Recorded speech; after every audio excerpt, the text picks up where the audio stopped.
Hoy vamos a darle continuidad a estas charlas técnicas tituladas Aislamiento sísmico para estructuras civiles, diseño, rehabilitación y control de calidad.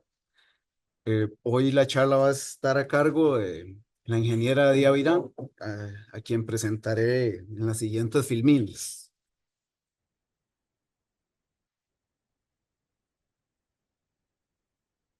Primero que todo, una breve introducción para los que son nuevos en este tipo de actividades. El Laboratorio Nacional de Materiales y Modelos Estructurales es una entidad académica de investigación adscrita a la Escuela de Ingeniería Civil de la Universidad de Costa Rica.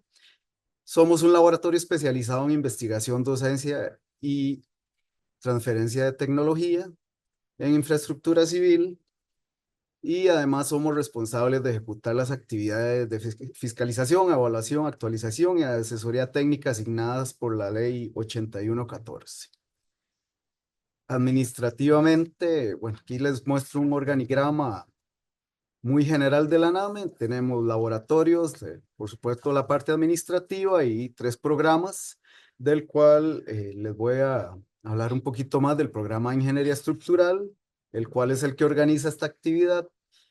El programa de Ingeniería Estructural, o PIE, es el encargado de contribuir al desarrollo de la ingeniería estructural en Costa Rica desde la trinchera de la NAME. Eh, Uno de nuestros objetivos es fortalecer la posición de la universidad como institución académica y de investigación mediante el apoyo a la docencia y la investigación que realiza la Escuela de Ingeniería Civil. También velamos por la ley, por las responsabilidades, perdón, de la Ley 8114 y su reglamento. Y actualmente el programa, perdón, se compone de dos unidades, ambas coordinadas por el ingeniero Yulian Trejos, además cinco, perdón, colaboradores y el apoyo de la Escuela de Ingeniería Civil. Por ahí pueden ver que tenemos al ingeniero Yi Chen Liu, que junto con otros profesores de la escuela participan sobre todo en actividades de investigación. Para más información sobre el programa, sobre la NAME y sus otros programas, pueden revisar tanto la página de la NAME como nuestras redes sociales. Además, ahí pueden encontrar información de futuras actividades. Eh, ya entrando en materia, vamos a hablar de la charla de hoy. Eh, re- Repito el título: Aislamiento sísmico para estructuras civiles, diseño, rehabilitación y control de calidad. El tema de hoy estará a cargo de la ingeniera Diavirán, enfocado a puentes. Como pueden recordar los que estuvieron conectados a la charla de hace 15 días, la ingeniera Marija Trifunovic se enfocó en edificios. Hoy vamos a hablar ya específicamente de puentes. Como pueden ver aquí en la diapositiva, el 27 de marzo, que es jueves, el ingeniero Carlos Piscal nos dará otra charla relacionada con rehabilitación de estructuras, y el 8 de abril volveremos a contar con la participación de ADI en el tema de control de calidad de aisladores sísmicos. Antes de presentar la charla, quería mencionarles, bueno, que el Manual de Puentes 2024 fue oficializado recientemente, el 3 de febrero, mediante un decreto publicado en la Gaceta, el 44808 del MOP, y este webinar está relacionado con temas de capacitación incluidos en el Manual de Puentes, particularmente con diseño de puentes, rehabilitación de puentes, que, bueno, como les decía, en, en el tercer webinar va a ser específico de esa temática.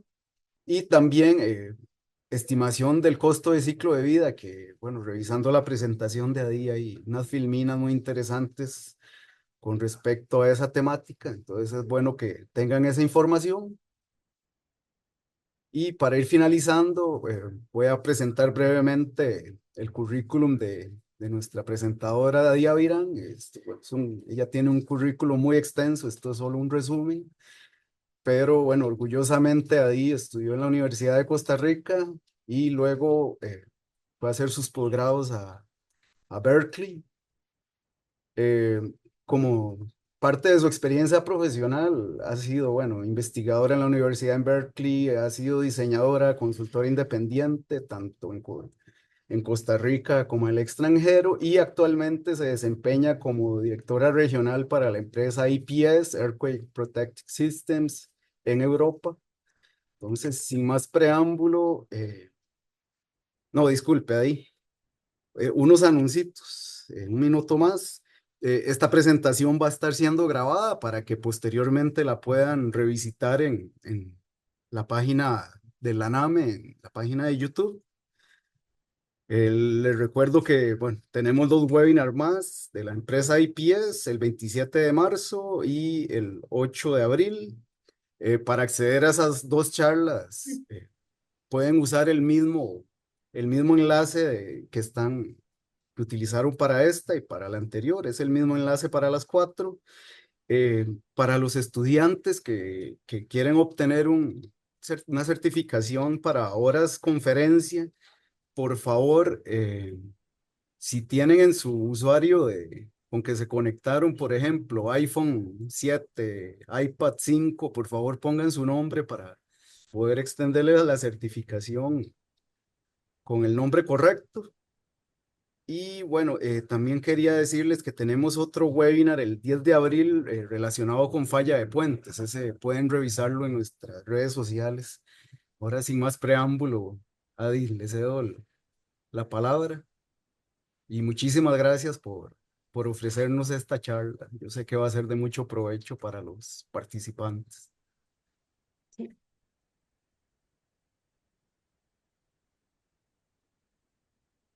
Ok. Bueno, buenos días y muchas gracias a la NAME y a todos ustedes por su interés en esta serie de charlas informativas sobre el diseño para la funcionalidad continua de estructuras. Pablo, no sé si puedes poner mi pantalla para compartir, porque yo creo que ya estoy compartiendo, si no me equivoco. ¿Sí? A ver. Que ahí lo estamos viendo. Ok, perfecto. Muchas gracias. Entonces sí, como el título lo dice, la charla de hoy va a enfocar en el diseño de puentes. Sí tenemos muchos temas por abarcar. Sin embargo, como ustedes tendrán acceso a la grabación y a la presentación, podrán después referirse y revisar con mayor detenimiento algunas de las diapositivas, algunos de los conceptos que en esta presentación solamente mencionaremos brevemente. Entonces vamos a comenzar a ver, un segundo, en la presentación de hoy, hablando de los fundamentos de aislamiento sísmico y qué significa funcionalidad continua. Vamos a hacer una comparación de los dispositivos disponibles de aislamiento sísmico en cuanto a su desempeño sísmico y los costos. Vamos a hablar de estrategias, códigos de diseño y los diferentes objetivos de diseño de la subestructura y superestructura que se pueden adoptar, las metodologías de análisis que existen para puentes, factores y medidas de seguridad ante colapso, recentrado, realineamiento y algunos detalles especiales para el diseño. En cuanto a la rehabilitación de puentes, como lo mencionó Pablo, eso lo vamos a conversar de aquí en un par de semanas con la presentación del ingeniero Carlos Piscal. Y en cuanto a los ensayos, la calificación de fabricantes, el tema de durabilidad y confiabilidad en propiedades de diseño de los aisladores y nuestras recomendaciones para el mantenimiento e inspección, todo eso se va a tratar de aquí a un mes aproximadamente en la última charla. Entonces, bueno, hace un par de semanas María presentó esta diapositiva donde podemos ver el efecto de aislamiento en general. Estructuras aisladas que se encuentran, si vemos el espectro de aceleración, están generalmente, lo que se refiere a estructuras de baja altura o puentes relativamente rígidos, en este rango donde tenemos unas demandas espectrales bastante elevadas y a través de una elongación del periodo natural de la estructura que más o menos anda 2 a 3 veces, esa es la recomendación, ¿verdad? Con respecto al periodo de una estructura de bases fijas, logramos una reducción en cortante basal y los dispositivos en sí también, a través de un mayor amortiguamiento, también logramos reducir la demanda de aceleración. demandas de cortante.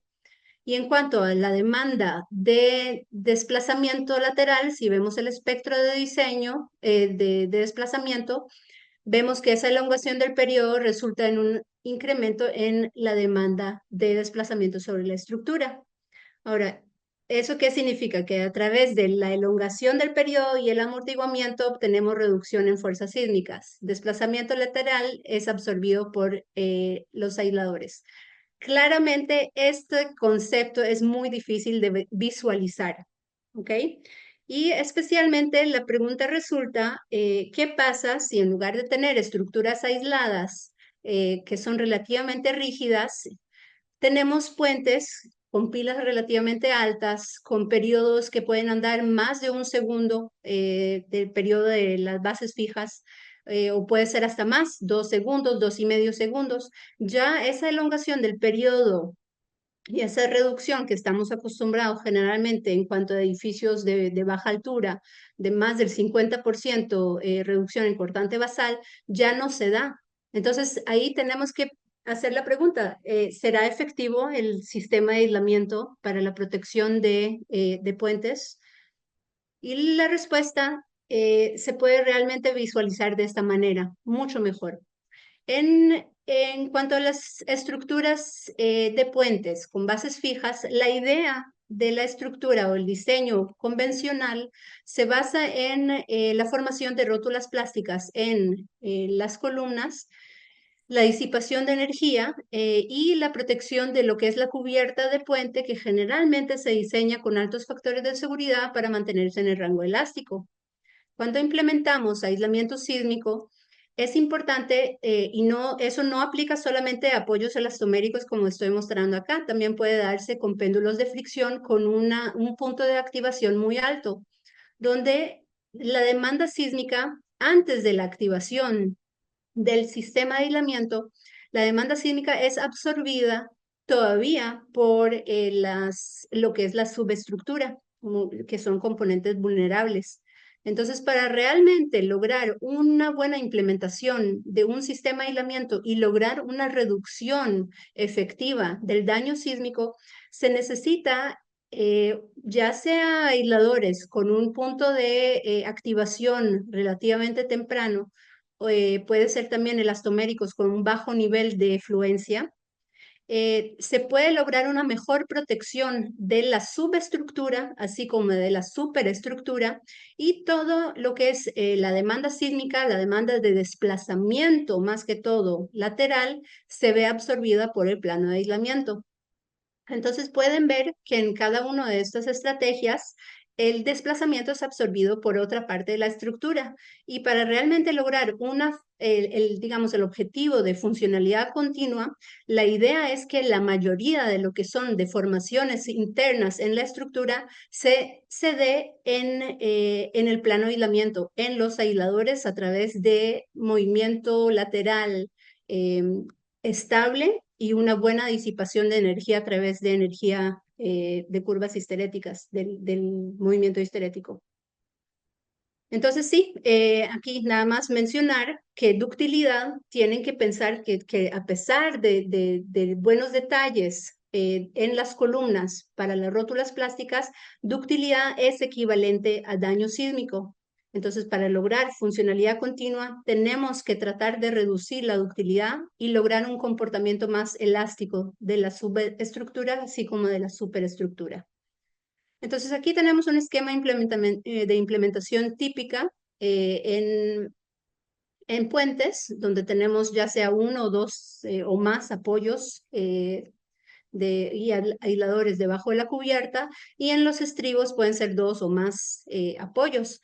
Pero es importante mencionar que en este esquema solamente la implementación de aislamiento sísmico no es equivalente a funcionalidad continua, sino que hay muchos detalles que vamos a hablar para lograr realmente una reducción o prácticamente una eliminación de daño sísmico. Entonces, realmente para lograr resiliencia sísmica se necesitan varios componentes. Primero, tenemos que diseñar la estructura protegida para que permanezca en el rango elástico, para que no tenga daño estructural. Tenemos que escoger buenos dispositivos de aislamiento confiables, duraderos, a largo plazo, pero también que tengan un punto de activación relativamente temprano, relativamente bajo. Tenemos que proveer capacidades de reserva del aislador y eso vamos a hablar no solamente de capacidad o factores de seguridad para el desplazamiento, sino que también para el cortante. Y necesitamos ya sea utilizar un buen estándar de producto o una serie de ensayos rigurosos que garanticen la calidad de los aisladores y la calidad y el control de calidad de los fabricantes. Entonces, en el caso de Earthquake Protection System, sí, hemos tenido hasta el momento unas cerca de 180, 200 aplicaciones hasta el día de hoy de todo tipo.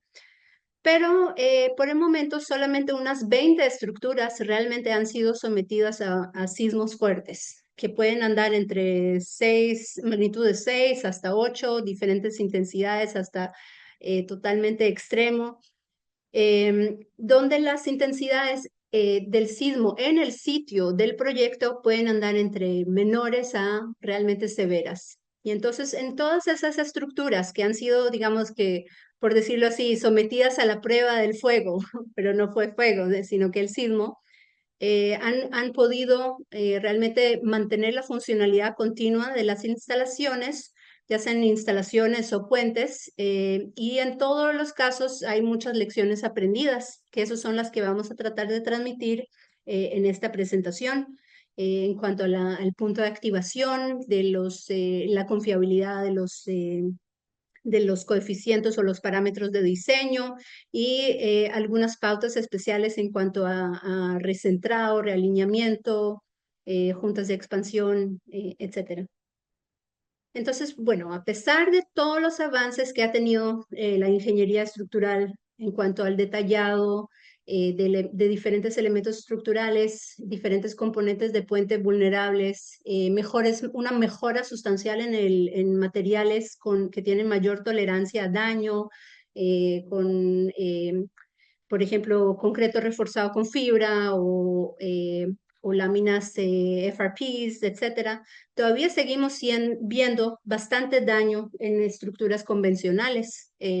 Primero en la subestructura, que todo tipo de fallos de rótulas plásticas, fallas a compresión cortante, pandeo global. En los estribos también, debido a algún tipo de impacto o desalineamiento. En los apoyos en sí, que sí han habido muchas mejoras. Y finalmente, si es que la cubierta de puente pierde su capacidad de soporte vertical, obviamente tenemos el colapso catastrófico de la estructura de puente. Entonces sí, podemos tomar, digamos, algunos ejemplos de implementaciones que han sido hasta cierta medida efectivos. Por ejemplo, en Japón, donde se han implementado aislamientos sísmico junto con disipadores de energía de todo tipo, en edificios, en puentes, y aprender algunas lecciones de qué se debe hacer y qué no se debe hacer.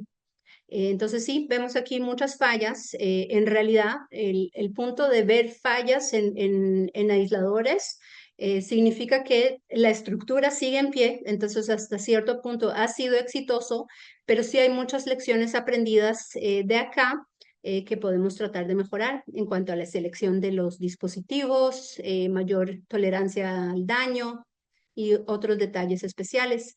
Entonces, la experiencia de Japón, más que todo con elastoméricos, lead rubber bearings y otros de caucho con alto amortiguamiento, pero también tenemos algunos casos de fallas con apoyos pendulares o deslizadores, como el caso de Bolu en Turquía, donde tenemos aquí, por ejemplo, un tramo de casi 2 kilómetros donde los deslizadores no tenían una buena capacidad de recentrado, no tenían buena capacidad de desplazamiento, se rompieron todos los disipadores de energía, porque después de todo, disipadores de energía no es un concepto equivalente a recentrado, no es un resorte que recentra, que ayuda a restaurar el desplazamiento y el aislador a su posición original. Entonces, sí, al final de cuentas, esto quedó colgado prácticamente del aire y si no fuera por unos componentes no estructurales, esta estructura hubiese colapsado. Eso sí, se reemplazó por unos apoyos de péndulo triple, pero en general podemos aprender algunas lecciones a través de todas esas observaciones de que en general, en muchos casos todavía se proveen aisladores con capacidades insuficientes. Existe un tema de activación tardía de los aisladores, un recentrado inadecuado, acumulación de desplazamiento residual, demandas sísmicas subestimadas, que eso es muy, muy común con el tiempo, mientras se van haciendo más y más estudios de amenaza sísmica en diferentes sitios, vamos conociendo más fallas, siempre aumenta o generalmente aumenta la demanda sísmica en cada sitio. Y el hecho de que no se proveen suficientes medidas o factores de seguridad, entonces todavía hay algún riesgo de colapso que debemos minimizar. Ahora vamos a retroceder un poquito, conversar un poco de los diferentes sistemas de aislamiento sísmico que podemos usar. En cuanto a los sistemas de protección sísmica, tenemos sistemas activos y híbridos que generalmente dependen de una fuente de electricidad constante. Y por eso es que no son recomendados y no son permitidos por la mayoría de los códigos sísmicos, ya sea para edificios o para puentes.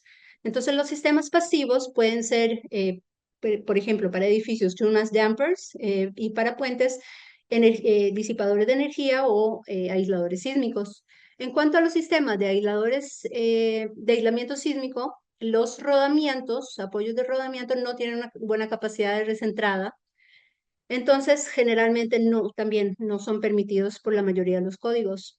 En cuanto a los apoyos de los deslizadores, ya sea pendulares o completamente planos, y los elastoméricos, generalmente los deslizadores planos se pueden combinar o se han combinado con elastoméricos, pero los apoyos pendulares generalmente se usa un solo sistema.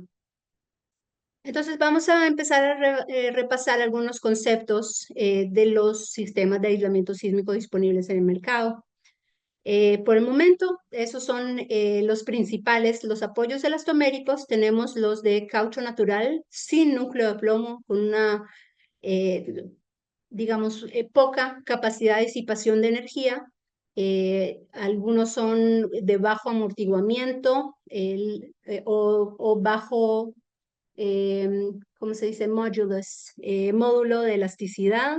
Entonces son relativamente suaves con bajas capacidades de amortiguamiento. Y también tenemos unos que con una composición química un poco distinta, que son caucho con alto amortiguamiento o high damping rubber bearings. En todos esos casos, debido al tema de shape factor, factores digamos, la geometría y la altura permisible de cada una de esas capas, se usan capas intermedias, unas láminas de acero que ayudan a rigidizar y a estabilizar esos aisladores. Digamos, por excelencia, uno de los sistemas que más se usan para aislamiento en puentes es los apoyos de caucho natural con núcleo de plomo o lead rubber bearings, que tienen este tipo de curva idealizada bilineal o esta curva histerética, donde la rigidez o digamos, el periodo aislado depende de la carga axial y también la rigidez del caucho y el tamaño del núcleo de plomo. Y es importante tomar en cuenta los efectos ortogonales. En cuanto a los péndulos de fricción, bueno, un poco de historia. La empresa Earthquake Protection System fue la que inventó y patentó los péndulos de fricción. Esa tecnología nació sí, casi 40 años. Y hace unos 20 años comenzaron a expirar las primeras patentes, entraron otras empresas y ahí van mejorando su producto. Todavía existen algunos temas de los materiales, los detalles que ustedes pueden ver aquí de los anillos, lo vamos a conversar con más detalle. son más característicos de los péndulos de EPS, de Earthquake Protection System, pero ya algunos, y es muy importante que se solicite ese tipo de detallado para sus proyectos, independiente al tipo de fabricante que se vaya a usar, si es que se usan péndulos de fricción. En el péndulo de fricción simple, que fue, digamos, de primera generación, también se puede, digamos, considerar esto como un péndulo simple de doble cóncava, debido a que simplemente se divide el desplazamiento entre dos superficies cóncavas.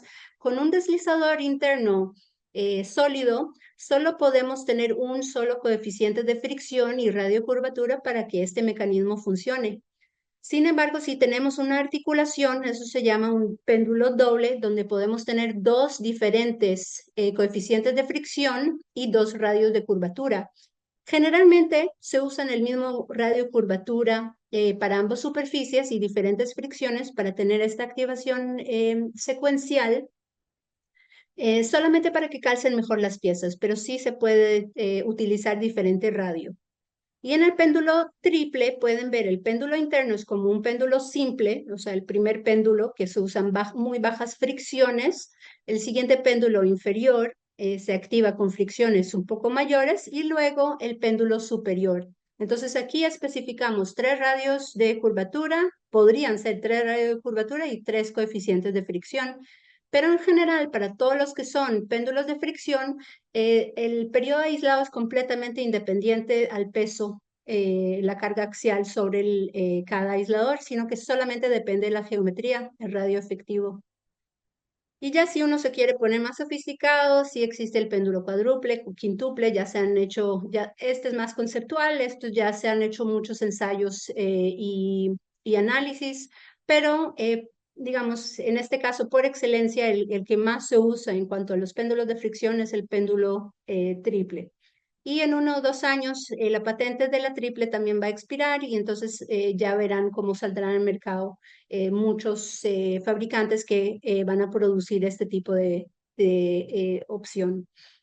Eh, en cuanto a los deslizadores, es importante notar que son, digamos, se pueden considerar como péndulos con un radio de curvatura infinito. Entonces, los péndulos que son casi planos o los deslizadores tienen este tipo de curva histerética, donde sí tienen algún tipo de fricción para que se activen, pero no tienen una capacidad de recentrado, no hay ninguna capacidad inherente donde una fuerza restauradora que devuelva el deslizador a su posición original.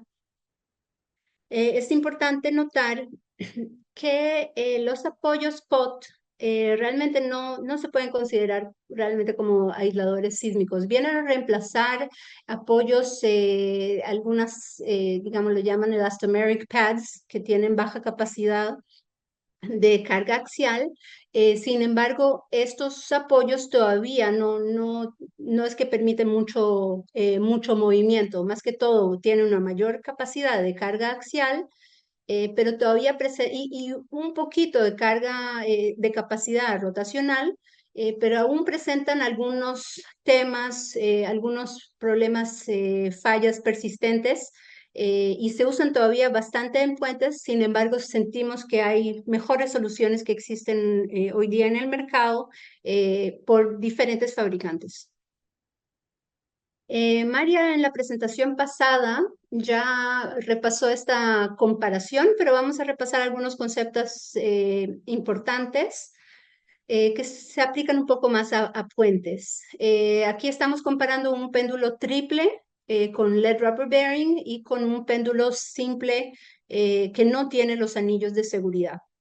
Entonces, como pueden ver, generalmente los rangos de periodos aislados son un poco diferentes. Más que todo, los elastoméricos sí se ven limitados a 2, 3 segundos de periodo aislado. En cuanto a las capacidades, esto depende. Los péndulos simples, quizá en los catálogos salen con 30, 40, hasta 50 centímetros de capacidad, pero sí hemos visto en puentes algunas aplicaciones con platos más grandes, que son pedidos especiales. Igual los elastoméricos, que son, digamos, de los más comunes que se usan en el mercado, hemos visto apoyos bastante grandes. Y sí, EPS produce también el triple péndulo o otros péndulos con hasta más o menos 2 metros de capacidad de desplazamiento.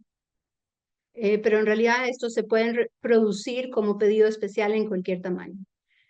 En cuanto a disipación de energía, sí, la activación inicial de los péndulos triples o péndulos, o bueno, llamémosle aisladores multicóncavos, sí permiten una mayor capacidad, digamos, de disipación de energía comparado a los otros.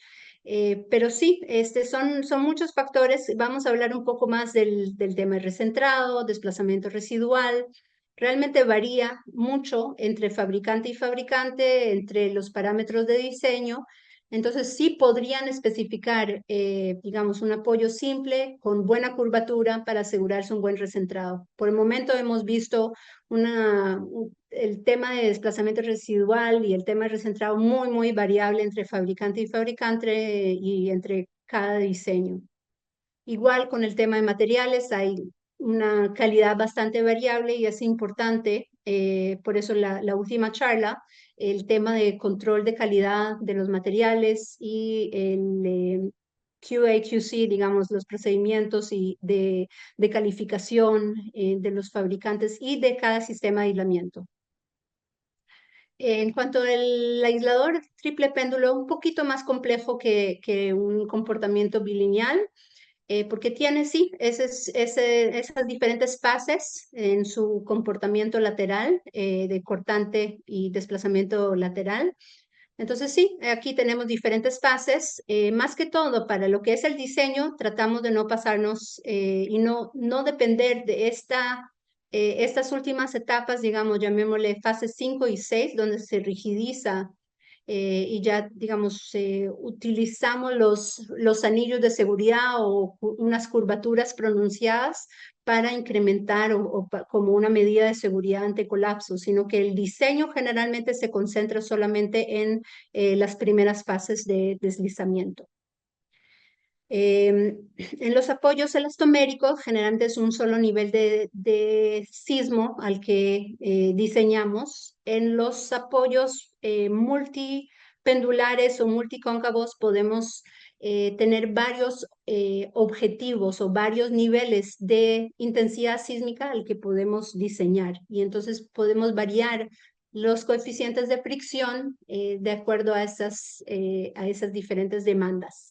Ahora, mucha gente confunde los apoyos pendulares muchas veces con elastoméricos debido a este recubrimiento de hule, eso se llama EPDM seal, ethylene propylene DM es un monómero, pero básicamente es un hule que protege el aislador y los componentes de adentro de las condiciones ambientales, temperatura, etcétera. Y bueno, sí, el tema de los materiales, aunque lo vamos a hablar en la última charla, sí voy a mencionar que la calidad de la superficie, los materiales que se usan, es muy importante para el tema de durabilidad de puentes, debido a que sí, están bastante expuestos, mucho más a veces que en edificios, a las condiciones ambientales, al ataque de sulfato, a temas de debris, de congelamiento y otras cosas que lo pueden afectar, pero más que las superficies cóncavas es el tema del revestimiento y qué tipo de materiales se usan para esas superficies de contacto para tener una mayor confiabilidad en las propiedades de diseño. Aquí estoy dando un ejemplo que también María había presentado hace un par de semanas, que es el Hospital Vas a Exigir. Es el hospital más grande del mundo con aislamiento sísmico, con más o menos 1 millón de metros cuadrados. Y como pueden ver, alrededor de toda esta plataforma aislada tenemos diferentes estructuras de diferente altura y por tanto tenemos diferente carga axial sobre los aisladores. Entonces, donde tenemos aisladores con mayor carga axial, los tamaños de los diferentes componentes del péndulo triple que fue elegido para este proyecto son más grandes. Sin embargo, lo que son las cóncavas, o sea, las curvaturas y los péndulos y los coeficientes de fricción, sí son iguales para todos los apoyos. Y entonces aquí habían unos 5 diferentes modelos y todos tienen el mismo tipo de comportamiento o respuesta histerética.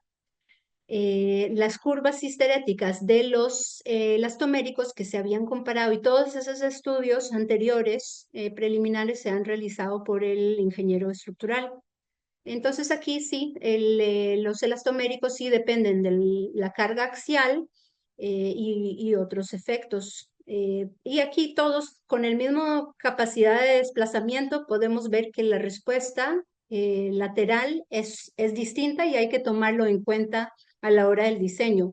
Entonces muchas veces nos piden digamos, dar una solución que fue diseñada con apoyos, algún tipo de apoyo elastomérico, pero los péndulos de fricción tienen características un poco distintas. Entonces hay que tomarlo en cuenta cuando uno hace todo ese tipo de comparaciones, donde sí la carga axial puede afectar los elastoméricos, pero en general los péndulos triples más que todo dependen de la geometría del aislador y los espacios, ¿verdad? Las capacidades de desplazamiento.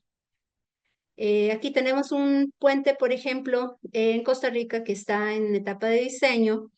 Y es importante entonces considerar aquí el proceso constructivo y las condiciones de servicio. Entonces, en los estribos, durante el proceso constructivo, el estribo va a tener, cuando solo se esté construyendo el primer tramo, el tramo extremo, ahí es donde va a tener las mayores cargas axiales. Y cuando ya se construya el tramo principal, estas cargas o este aislador va a quedar con muy baja carga axial o hasta carga nula. Entonces, en el caso de apoyos elastoméricos, generalmente la combinación que se usaría aquí es probablemente en los estribos deslizadores y en las pilas principales aisladores elastoméricos. Con el tema de apoyos pendulares, en todos los aisladores deberíamos usar la misma curvatura y las mismas fricciones. Lo único que cambiaría es diferentes tamaños de aislador.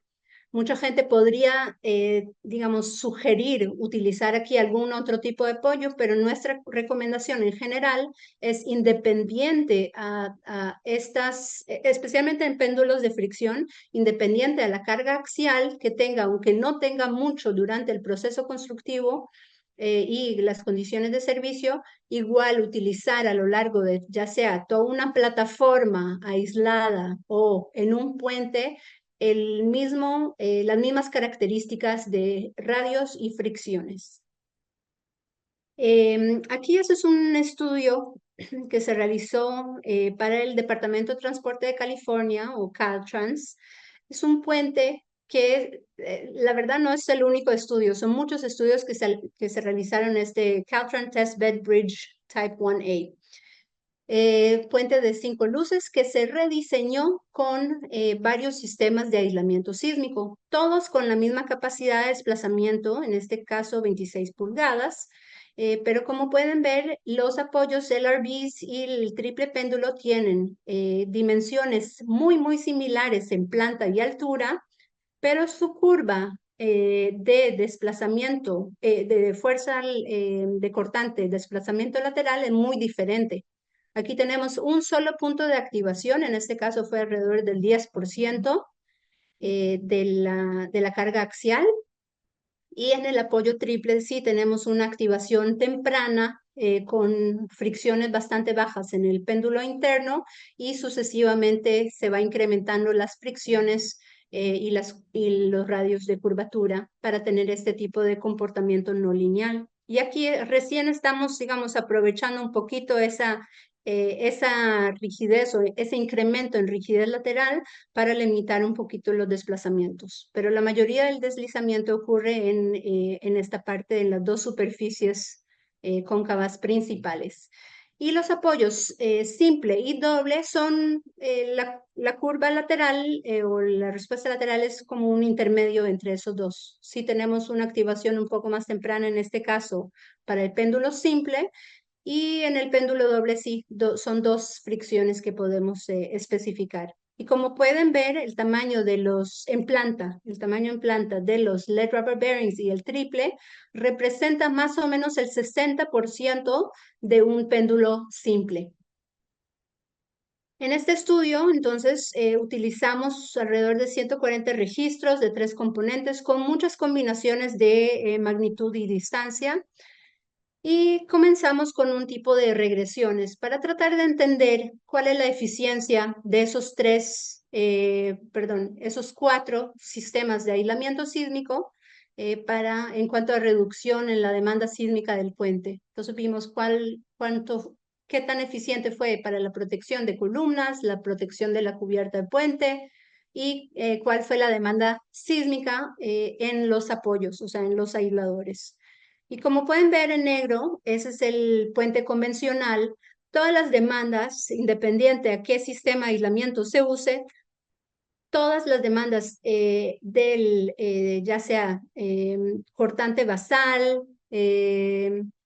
desplazamiento máximo de las columnas, rotación de la cubierta, aceleración vertical de la cubierta, todo se va reduciendo a través del aislamiento sísmico. Entonces, si se diseña de manera adecuada, el aislamiento sísmico es muy, muy eficiente y muy efectivo en reducir demandas sísmicas. Obviamente esos sistemas son muy diferentes, péndulos de fricción no pueden tener tensión, mientras que los elastoméricos sí. Entonces la respuesta sí varía bastante especialmente cuando analizamos todo un rango de intensidades sísmicas. Para puentes generalmente no se usa el PGA como la medida de intensidad sísmica, muchas veces se usa el PGV, o sea, el Peak Ground Velocity, debido a que los periodos generalmente de los puentes son mayores que en estructuras. Entonces se ven más afectados por las velocidades de terreno. Ahora, en cuanto a la estimación, para realmente tener una buena comparación, no solo técnica, sino que económica entre los diferentes dispositivos de aislamiento, tenemos que hacer todo lo que es el tema de la metodología para la estimación de lo que son costos, downtime, o sea, pérdida de funcionalidad, y bueno, en el caso de estas metodologías también estiman casualties, ¿verdad? Las fatalidades. Ahora, el problema es que para edificios sí tenemos y no solo estas, hay varias metodologías para este tipo de performance-based design. Tenemos el FEMA P58 combinado con el FEMA P695, o sea, que permiten una estimación de las probabilidades de daño sísmico. Tenemos todas las curvas de fragilidad. Existen programas como PACT o SP3. Eso sí es un software comercial. Pero sí, existen todas esas metodologías, incluyendo HAZAS, US Resiliency Council tiene su rating system. Tenemos muchas metodologías para estimar lo que son los costos de reparación, el costo ya sea de alguna manera, una estimación del costo indirecto debido a pérdida de funcionalidad y posiblemente fatalidades que pueden ocurrir debido a daño sísmico severo. En el caso, entonces, de edificios, sí, existe tanta información, curvas de fragilidad, digamos, lo que son functional recovery, recuperación de funcionalidad, metodologías de ATC 138, y en este caso, todas esas curvas, toda esta metodología, más que todo, están en cuanto a parámetros de demanda ingenieriles, que son las derivas laterales y las aceleraciones de entrepiso. Pero para puentes no tenemos todas esas excelentes metodologías. Em, sí se desarrolló una metodología LLR-CAT, que es Local Linearization of Repair Cost and Time, por Maki Stojadinovic, que es también parte del Peer Center, una metodología que se usa para tratar de lograr una estimación de los costos de reparación y los tiempos de reparación en puentes. Pero aquí ya es una metodología mucho más compleja y por el momento no existe una herramienta comercial o gratuita para la estimación de ese tipo de pérdidas económicas y funcionalidad en puentes. En esta metodología que se desarrolló por el Peer Center, los parámetros de ingenieriles no son solo derivas y aceleraciones, sino que son mucho, o sea, es un procedimiento mucho más complejo, donde tenemos daños o sea, estimamos, digamos, las demandas en las columnas, cubierta, apoyos, estribos, y en cada uno de ellos vemos derivas, desplazamientos, fuerzas, etcétera. Entonces, es una metodología un poco más compleja. Y para llegarle, o sea, requiere muchos pasos de integración, una estimación de los diferentes métodos de reparación a diferentes intensidades sísmicas, y hay que considerar todo lo que es el loss curve, o sea, de todo lo que es hazard, o sea, la amenaza sísmica a lo largo de la vida de la estructura. Digamos que en este caso, y en puentes en general, 75 años, 100 años, 125 años. Entonces, bueno, aquí están, digamos, aquí están algunas referencias, esos son los nombres de los autores de estas metodologías, y son reportes del Peer Center que pueden referirse. Lo más importante como conclusión es que sí, se realizaron algunos costos de construcción, una comparación en el costo de elastoméricos, péndulo simple, péndulo doble, péndulo triple también, que aquí no lo he agregado, y el costo de aislamiento sísmico, que en general representa más o menos del 5 más o menos al 10% del costo de construcción de una estructura convencional.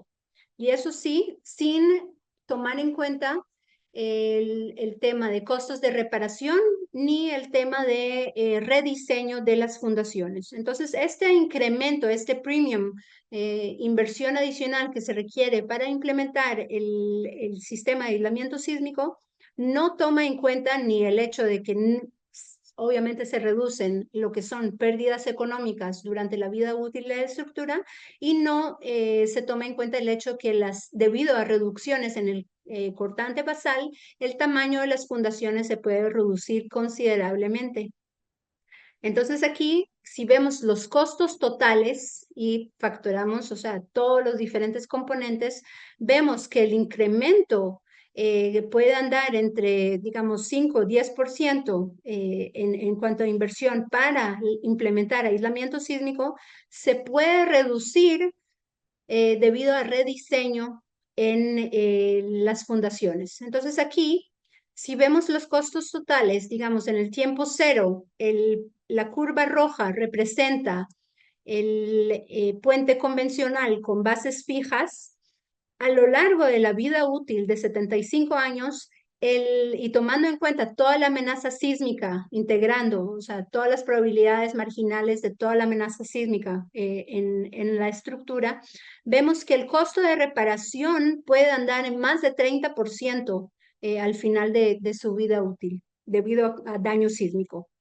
Y apenas empezamos a implementar el aislamiento sísmico, esos costos de reparación se van reduciendo significativamente. Entonces, por ejemplo, el péndulo simple puede ser un poco más caro que los elastoméricos, los lead rubber bearings, ¿verdad? Pero debido a ese diseño con esa activación un poco menor que los elastoméricos, específica para este proyecto, ¿verdad? Puede diferir entre proyectos, entre diseñadores. Resultó en menores daños sísmicos a lo largo de la vida útil de la estructura. El péndulo triple, debido a su mayor eficiencia, debido a esa activación inicial, resultó en los mejores perdón, costos totales, o sea, inversión inicial más costos de reparación a lo largo de la vida útil. Pero básicamente, ya cuando uno diseña para comportamiento elástico o ductilidad de uno, ¿verdad? Ya podemos ver que la reducción en los costos de reparación es sustancial, y sí se puede lograr funcionalidad continua si uno procura diseñar la subestructura para no tener daño sísmico, o sea, para que se mantenga en el rango elástico.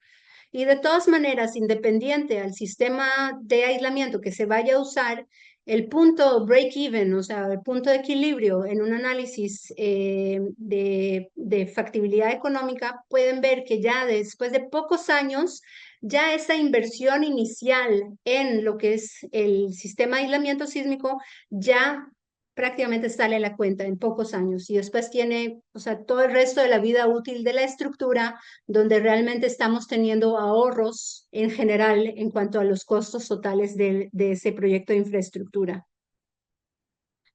Ahora vamos a hablar un poquito del diseño de aislamiento sísmico para la funcionalidad continua. El código principal que se usa o estándar son unas guías más que todo. Es las guías de la AASHTO Guide Specification for Seismic Isolation Design o AASHTO GSID. Básicamente es una guía para análisis, para el diseño, para el ensayo del sistema de aislamiento sísmico.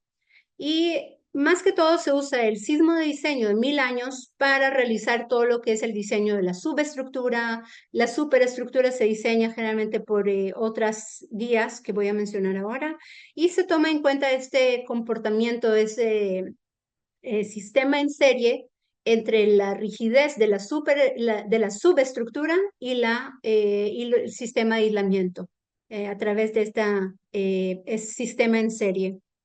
El análisis, digamos, para el sismo máximo considerado, más que todo es para determinar la capacidad máxima que se necesita para capacidades de desplazamiento del aislador máxima y asegurarse de la estabilidad del aislador y la estabilidad global del puente. Pero más que todo usamos el sismo de 1000 años para la mayoría de los chequeos y revisiones. También se usan, esta guía se usa en conjunto con el AASHTO LRFD y el AASHTO LRFD Seismic. ¿Okay? En este caso es un diseño basado en fuerzas, entonces el GSID permite utilizar un R para reducir las demandas para el diseño de la subestructura, para el sismo de diseño de 1000 años. General se promueve el diseño elástico, pero sí permiten esa reducción, solamente dándose cuenta de que puede no ser tan económicamente factible o viable diseñarlo para que sea completamente elástico. Y en el caso de que se use el AASHTO Seismic, es un diseño basado en desplazamiento. Entonces se buscan ductilidades suficientemente bajas para el sismo de diseño y asegurarse la estabilidad de la estructura para el sismo máximo de 2500. Nosotros en IPS también utilizamos el Seismic Isolator Standard, que lo que busca es nuevamente el comportamiento elástico de la columna y realmente proteger todo lo que son las fundaciones, la columna y la superestructura de cualquier tipo de daño sísmico, eliminar tanto el daño sísmico que se permite la funcionalidad continua. Esa es una excelente referencia que también podrían utilizar, Bridge Engineering Handbook, ya es la segunda edición, y el capítulo 12, que es Seismic Isolation Design for Bridges. Nuevamente van a ver que el enfoque principal es en funcionalidad continua, o sea, comportamiento elástico de la subestructura. También está el tema de diseño por capacidad y también hay una parte donde hablan de los ensayos de aisladores. También muchas veces nosotros, como trabajamos con diferentes departamentos de transporte, aquí les estamos dando el ejemplo de Caltrans, que las guías que usa Caltrans son un poco diferentes. Ellos usan primero que todo, en lugar de 1000 y 2500 años, usan dos niveles, 475 o 2475 años, y tienen sus propias curvas, lo que le llaman Acceleration Response Spectrum o ARS Curves, que varían según el tipo de suelo, de la distancia a las fallas y al sitio. Pero y sí, eso es muy similar a lo de AASHTO, GSID. Y ellos tienen, digamos, otros factores de seguridad y otras medidas que utilizan. El punto principal en que difiere la AASHTO GSID de este Memo to Designers 2022 de Caltrans es el tema de diseño por capacidad. Caltrans sí favorece la formación de un sistema secundario de resistencia, SERS, para proteger la cimentación. O sea, su prioridad principal no es solamente mantener la subestructura y las fundaciones elásticas, sino que más que todo se concentran en proteger la fundación debido al alto costo de reparación de sus muchos puentes, si es que se requiere una intervención y una reparación en lo que son las cimentaciones del puente.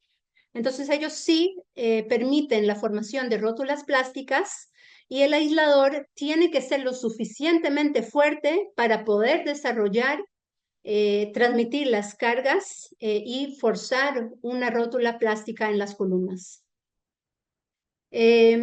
Cuando tenemos puentes aislados, y esos son algunos ejemplos, sí, de Caltrans, no en todos los casos tenemos el caso ideal donde todas las columnas son de la misma altura, todos absorben la misma, digamos, la misma carga de cortante, las mismas demandas, sino que muchas veces tenemos puentes con pilas de diferentes alturas, columnas de diferentes alturas, diferentes rigideces.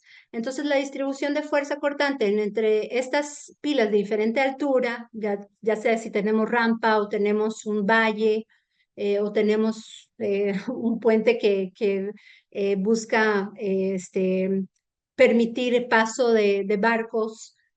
En estos casos podemos ver que la rigidez lateral entre las columnas es muy, muy diferente. Aquí tenemos una columna con el doble altura que la otra y la razón de rigidez lateral es 8, porque tenemos, por ejemplo, si fuera voladizo, 3EI dividido entre L al cubo. Entonces ese factor de 2 al cubo es 8.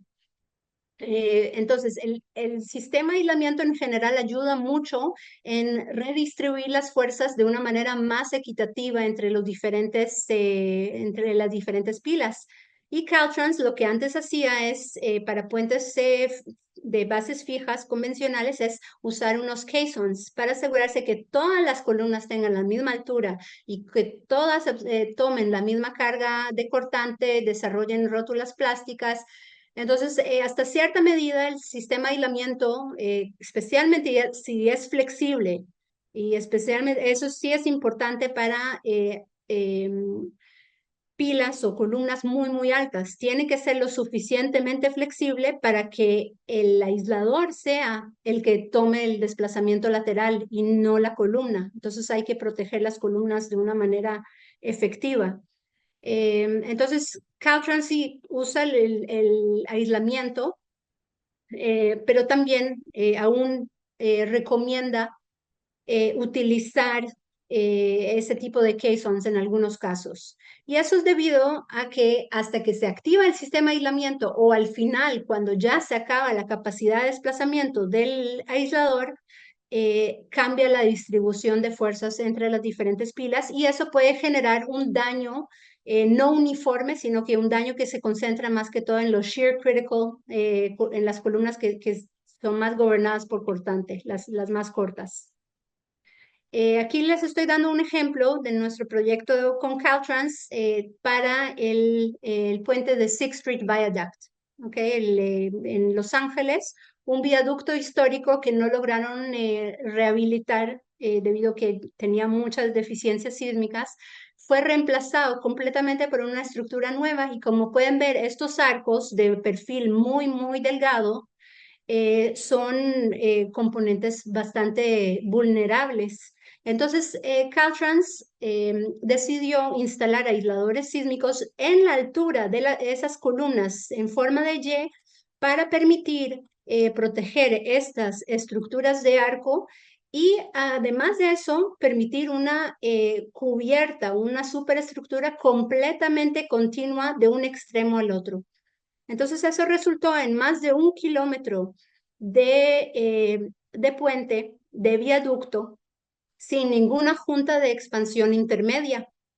Eso permitió este tipo de diseño arquitectónico bastante complejo y bastante vulnerable, donde los arcos permanecerían en el rango elástico y el sistema de aislamiento tiene que ser lo suficientemente resistente para forzar una rótula plástica que protegería la fundación y también los arcos. Entonces aquí está. La junta de expansión solamente en los extremos tenemos 10 pares de arcos con perfiles muy delgados, muy vulnerables y los aisladores se colocan en la altura de la columna con capacidad suficiente para transmitir las cargas de cortante de la superestructura y las fundaciones y forzar ese sistema secundario de resistencia lateral. Entonces sí, se hicieron muchos ensayos, se verificaron las capacidades y era muy importante que en general todo el sistema como un conjunto, como una superestructura masiva, se comporte de una manera estable, confiable a largo plazo. Entonces las juntas de expansión solo se colocaron en los extremos y aquí en todos esos son aisladores sísmicos combinados con un poco de disipadores de energía. Em, Ahora, aquí tenemos otro ejemplo de proyecto, eso no es nuestro, pero sí es una estructura bastante impresionante, también con más de 1 kilómetro de longitud, sin ninguna junta de expansión intermedia. Y ese tipo de implementación se logra si es que cuando se vence la fricción inicial, las fricciones a bajas velocidades de deslizamiento son relativamente bajas. Entonces, si vemos aquí las curvas de histeréticas, aquí esta envoltura corresponde a fricciones dinámicas, a altas velocidades de deslizamiento aquí. Pero si vemos los deslizamientos térmicos debido a esfuerzos térmicos que ocurren debido a fluctuaciones de la temperatura durante el año, o también pueden ocurrir debido a efectos de creep, shrinkage, ¿verdad? ¿Cómo se llama? Contracción del concreto o flujo plástico. Esos son deslizamientos que ocurren a bajas velocidades y cuando el material de revestimiento de los péndulos de fricción tienen este tipo de comportamiento, donde tenemos fricciones que son del 50 al 75% de las fricciones dinámicas a altas velocidades de deslizamiento, entonces podemos realmente aliviar de una manera muy, muy efectiva lo que son esos esfuerzos termales sobre el puente, sobre una cubierta de puente continua.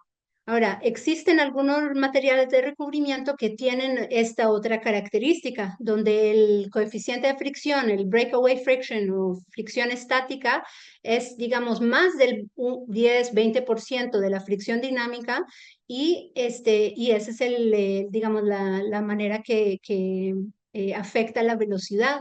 Y este tipo de revestimientos son un poco más susceptibles al tema de stick slip, o sea, a bajas velocidades se quedan pegados, no se mueven.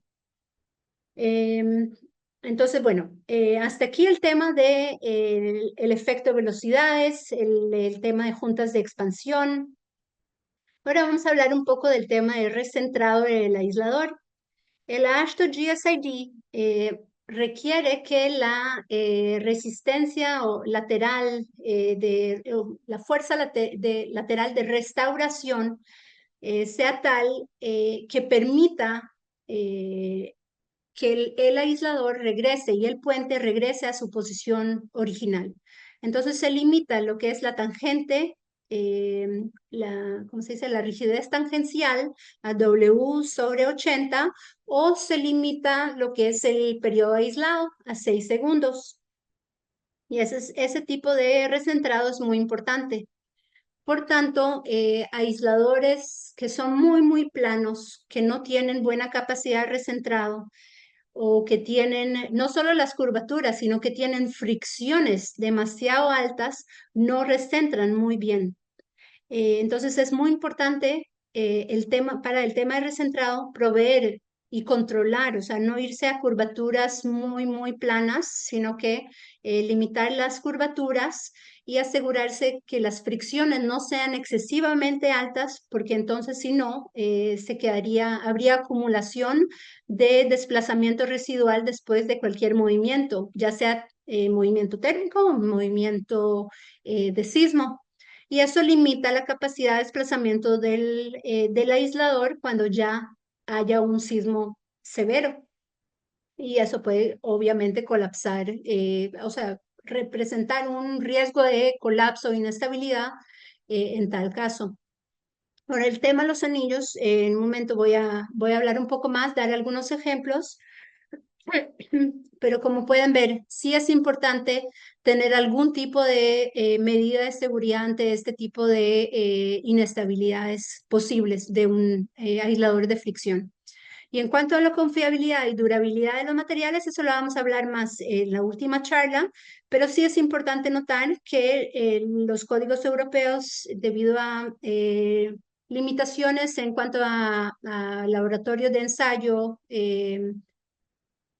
y quizá algunos otros protocolos de control de calidad solo requieren el ensayado del 5% o 20% de péndulos elastoméricos o de fricción. La AASHTO GSID, la SC7 y también el estándar de aislador sísmico requieren el ensayo del 100% de los aisladores de producción para cada proyecto. O sea, todos los aisladores se ensayan para control de calidad. Eso es muy importante y aparte de eso, aparte del control de calidad, es importante cuantificar la variación de las propiedades nominales debido a diferentes efectos. Cuando hacemos análisis y diseño de sistemas de aislamiento sísmico en puentes, tenemos que tomar en cuenta los límites inferior y superior de los materiales y de los aisladores. Todo esto va en la última charla, pero sí voy a mencionar que los apoyos pendulares, tanto como los elastoméricos, son muy susceptibles al tema de envejecimiento, pero esto depende de qué tipo de apoyos pendulares y qué tipo de materiales.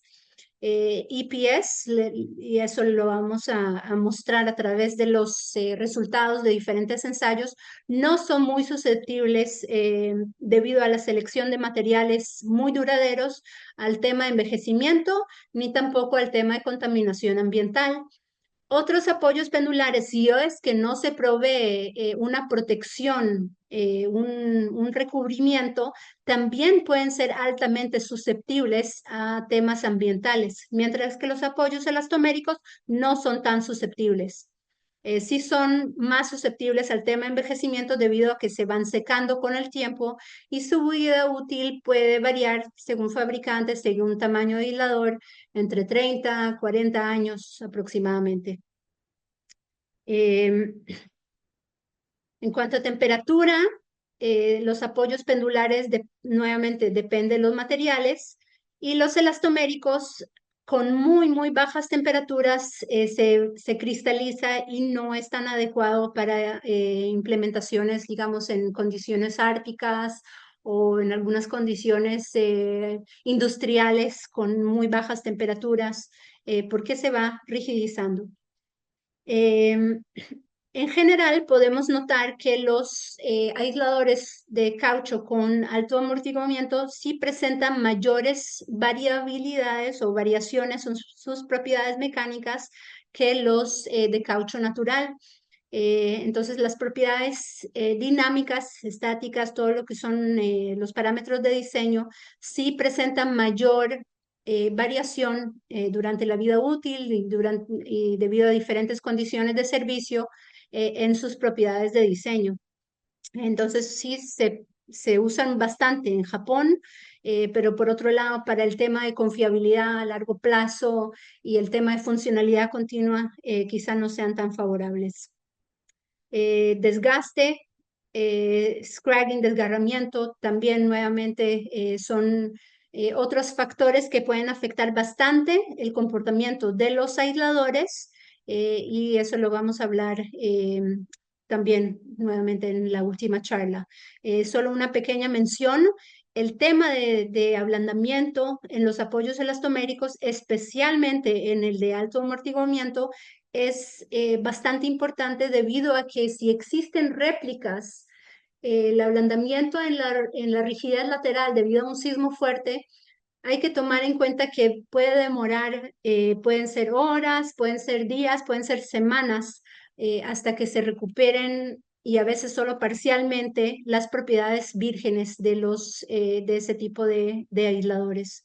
Entonces, cuando existe el riesgo de réplicas muy fuertes, hay que tomarlo en cuenta porque puede representar un riesgo para la estabilidad del sistema de puente. Em, Eso mejor lo conversamos en la última charla, pero nada más una mención. A pesar de la baja susceptibilidad de los materiales de EPS, aquí estoy mostrando como quizá las fricciones estáticas y dinámicas no se ven tan afectadas, pero las curvas sí pueden tener algún efecto en cuanto a la disipación de energía total. Pero por otro lado, el revestimiento no solo es suficiente que tenga buena capacidad y resistencia al desgaste, sino que también pueda presentar propiedades, este tipo de propiedades estables a lo largo de una vida útil y una implementación a largo plazo. Puede ser, especialmente en puentes donde la vida útil de 75 años tiene que ser lo suficientemente estable y confiable por muchas décadas. Ahora vamos a hablar rápidamente. Seguimos hablando en un ratito del diseño. Solo quiero mencionar un poco del análisis. Existen diferentes métodos de análisis de puente. Método simplificado, alguna gente le llama fuerza uniforme, fuerza lateral equivalente, single mode spectral method, multimode y análisis de historia en el tiempo.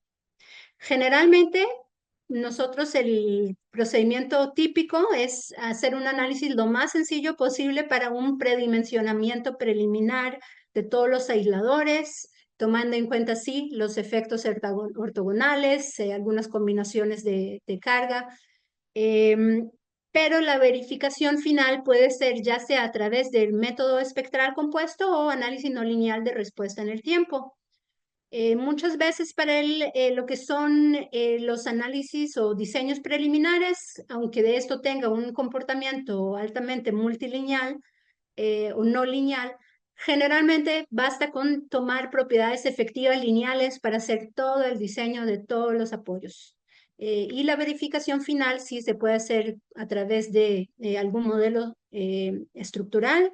Muchas veces los modelos son simplificados porque todo lo que es la superestructura y las subestructuras generalmente se pueden utilizar como elementos elástico lineal. Si hay que tomar en cuenta las masas y las rigideces traslacionales y rotacionales de la superestructura especialmente. Y el elemento no lineal sí es el aislador. Pero ya todos los programas, SAP, no 200, sino que 2000, ETABS, OpenSys, ANSYS y muchos otros tienen todo lo que son lead rubber bearings o elastoméricos, péndulo simple, triple, y el péndulo doble es simplemente colocar dos péndulos simples en serie y nada más hay que cuidar la orientación. Y en algunos casos colocar algunos links para puentes segmentales, si no es una cubierta continua. Entonces, nada más quería mencionar que la mayoría de los puentes atirantados en realidad son como viaductos, donde realmente, o sea, el tramo principal no es aislado.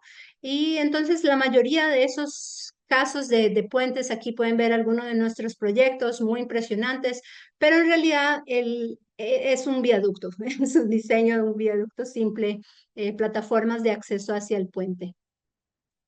En el caso de puentes convencionales, sí, pueden haber muchas complejidades, componentes no lineales, plasticidad distribuida en columnas, resortes, lo que es el modelo de los estribos también pueden tener mucha complejidad.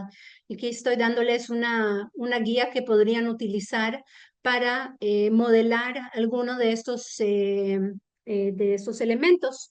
Sin embargo, cuando uno ya diseña una estructura aislada, se simplifica muchísimo porque todo es elástico y el único elemento no lineal que estaría absorbiendo la mayor demanda sísmica realmente son los aisladores. Ahora, si usamos el método espectral compuesto, básicamente se reduce el espectro a partir de valores de 0.8 periodo efectivo, y ese periodo efectivo se toma basado en el desplazamiento correspondiente a 1000 años de periodo de retorno, y se reduce debido a amortiguamiento adicional que provee el aislador. Ahora, como pueden ver, esos son los factores de reducción que podemos obtener con esta formulación en lo que son demandas espectrales, en las demandas de fuerza cortantes. Entonces,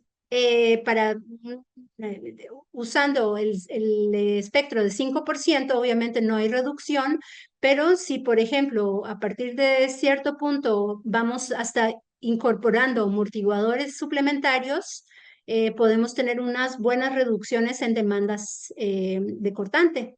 Y eso explica por qué se favorece mucho el uso de amortiguadores suplementarios. Ahora, con el triple péndulo muchas veces se pueden lograr 20, 30, hasta a veces 40% de amortiguamiento y no se necesita necesariamente amortiguadores suplementarios, pero igual pueden ver la reducción que se puede obtener, y eso justifica y explica por qué muchas veces sí se opta por esa combinación. Eso sí, agrega un grado de complejidad en el diseño, pero ahí está la justificación.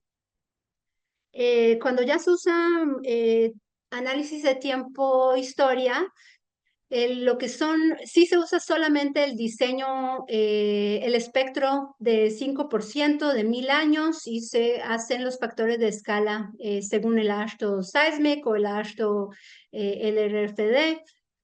Entonces ya no se hace esta reducción. Esto aplica solamente para el método espectral. Los desplazamientos, se toma el máximo de 3 registros o el promedio de 7 registros. El AASHTO aún no ha pasado como el ASC al uso de 11 registros, pero probablemente en la siguiente versión lo harán. Y nosotros generalmente usamos el Fast Nonlinear Analysis, FNA. Modos aislados muy bajos valores, modos de la estructura dependiendo. Para el 1000 años probablemente 2% amortiguamiento modal, el ASC limita a 2,5. eh, y bueno, entonces son algunas pautas, ¿verdad? Para el análisis. Ahora, en cuanto al componente vertical, en análisis tiempo-historia se pueden simplemente tomar 3 componentes, o se puede tomar un approach, o sea, una metodología similar a la SCE, que es de utilizar o sea, una componente vertical, cargas verticales como 0.2 SDS por la carga axial. Por otro lado, también en la mayoría de los casos, el análisis usando 2 componentes o 3 componentes es muy, muy similar. Eso es verificado a través de análisis y ensayos de mesa vibratoria, donde simplemente si estamos tratando de estimar la demanda máxima de desplazamiento del aislador, el efecto de levantamiento de corta duración o el efecto de alguna tensión que se puede producir en el apoyo realmente no afecta mucho en la mayoría de los casos, a menos que haya demanda y efectos de directividad. Entonces, bueno, ¿qué pasa si tenemos tensión en el aislador o levantamiento de corta duración tensión sería en el caso de péndulos de aisladores elastoméricos. La capacidad de tensión de los elastoméricos es relativamente baja comparada a la capacidad de carga eh, a compresión. Y por eso, si fuera posible, tratamos de evitar ese tipo de tensión o levantamiento. ¿Ok? Y eso se hace a través de configuración geométrica del puente. Muchas veces no se puede evitar, entonces simplemente hay que tratar de evitar y hay que ensayar para asegurarse que no haya delaminación, fractura o cualquier tipo de pérdida de capacidad de soporte vertical y lateral en caso de que se rompa un aislador elastomérico. En el caso de aisladores pendulares, tenemos que controlar y tenemos que ensayar la capacidad de levantamiento de corta duración. ¿Ok? Por otro lado, el fenómeno de rocking, donde un lado se levanta, sí ayuda a limitar hasta cierto punto la demanda de cortante. Y por eso no recomendamos este tipo de tension restrainers combinados con péndulos de fricción, sino que nada más hay que asegurarse del tamaño de las cóncavas que sea suficiente y la altura de los anillos de seguridad que eviten el colapso. Ahora, para el tema, ahora es muy popular el tema de lo que es componente vertical, amortiguamiento vertical. Y sí hemos visto que en algunos casos usan algunos resortes para amortiguamiento. Para nosotros todavía está un poco en etapa, no sé si experimental, pero no hay tanta experiencia para poder dar recomendaciones al respecto. Nosotros para hospitales, para edificios, sí lo hemos ensayado y hasta se instaló en un hospital muy grande de 17 pisos en San Bernardino, con bastantes ensayos, con bastante investigación y al final de cuentas los peer reviewers decidieron no utilizar los resortes y simplemente actúa como aislamiento a lo que son los componentes horizontales, que son los más destructivos generalmente. Aquí tengo una referencia muy importante, me pareció muy interesante, tratando de ver el tema de la efectividad del aislamiento sísmico para estructuras de este tipo, que son con pilas muy altas, puentes muy flexibles, con periodo de la estructura, si fuera de base fija, la estructura con periodos muy elongados, y tratar de ver el efecto de far field, o sea, efectos de directividad y cómo afectan la eficiencia del sistema de aislamiento. En cuanto ahora sí a la capacidad de desplazamiento del aislador, tenemos que tomar en cuenta todo tipo de efectos. El AASHTO GSID menciona eh, el movimiento sísmico, hay que tomar en cuenta demandas de viento, contracción, flujo plástico, fuerzas de frenado, centrífugas y los esfuerzos térmicos. Y es importante en cuanto a esta parte de movimiento sísmico, que tenemos que ubicarnos un poco, saber que, por ejemplo, tamaños de aisladores que se venden en algunas otras regiones del mundo con menor sismicidad y menor tamaño no son necesariamente adecuados para este tipo de demanda y amenaza sísmica que tenemos aquí en Latinoamérica. Entonces, no es solo amenaza sísmica, sino que realmente la sismicidad histórica y la experiencia que existe en Latinoamérica es mayor y por eso tenemos que adaptar cualquier dimensión, cualquier diseño que viene de otras partes del mundo a la sismicidad y al riesgo sísmico que existe en nuestras regiones de Latinoamérica. También debido a esa alta sismicidad es importante proveer factores de seguridad o reservas de capacidad para reducir el riesgo de colapso. La mayoría de los códigos solo proveen factores de seguridad para el desplazamiento de aproximadamente 1.2. Bueno, o hasta 1.5, porque por ejemplo el sismo máximo considerado muchas veces se toma como 1.5 veces la demanda para el diseño, para el sismo de diseño. Pero es importante también proveer alguna medida de seguridad anticortante, y eso es para evitar el colapso. Entonces puede ser a través de un factor de seguridad de como 1,5 o 3, o hasta 3, y esa es la idea de tratar de evitar este tipo de colapsos o inestabilidades.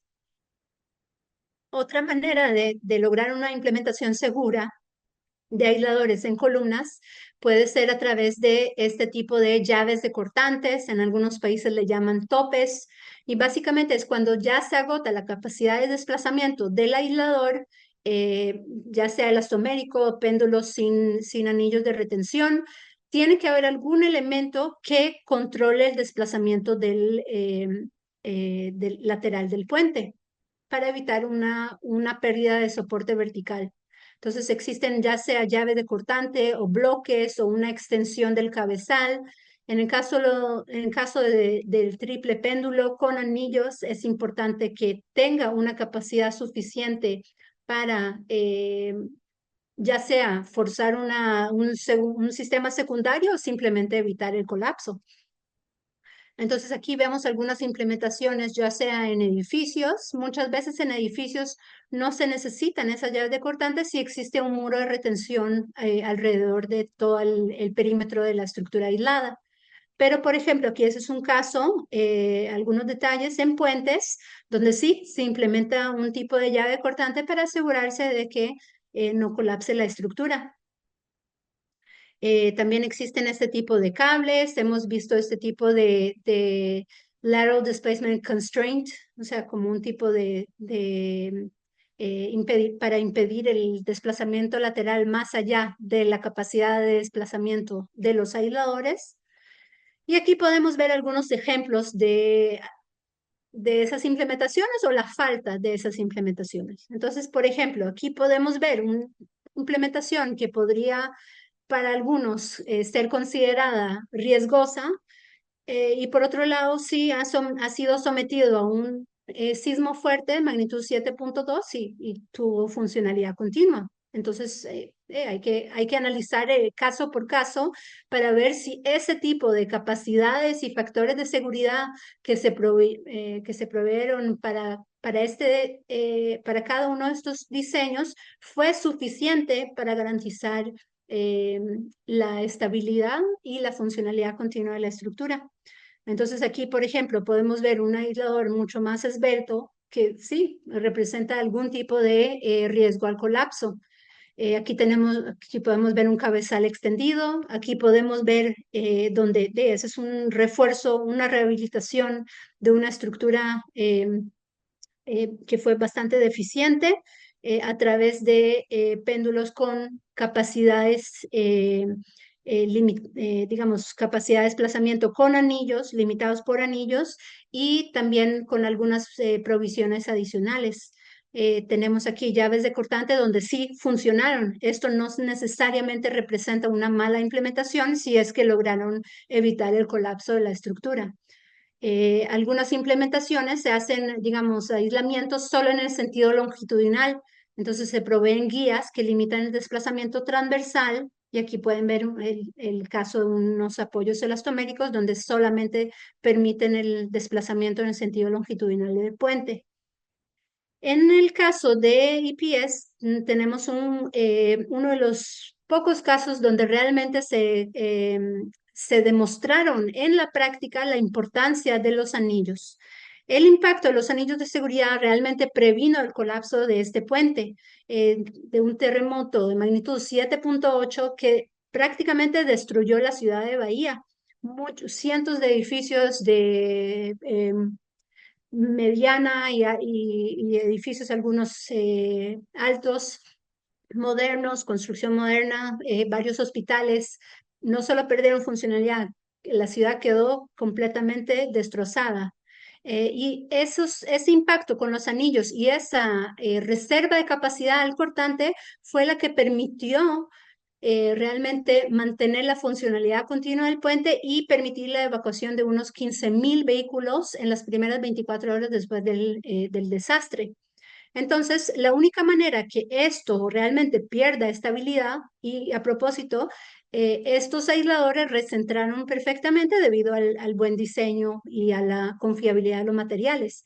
Pero es importante notar que pueden haber diferentes sistemas. Nosotros tenemos algunas patentes que sí dependen de los anillos para la estabilidad y para tener esa reserva de capacidad, mientras que en otros tenemos unas curvaturas pronunciadas al final de las superficies cóncavas que fuerzan como una rotación de los deslizadores para lograr hasta una mayor capacidad cortante, una mayor reserva de capacidad, que se calcula como este punto máximo comparado al sismo de diseño, ¿verdad? Ese es el factor de seguridad típico.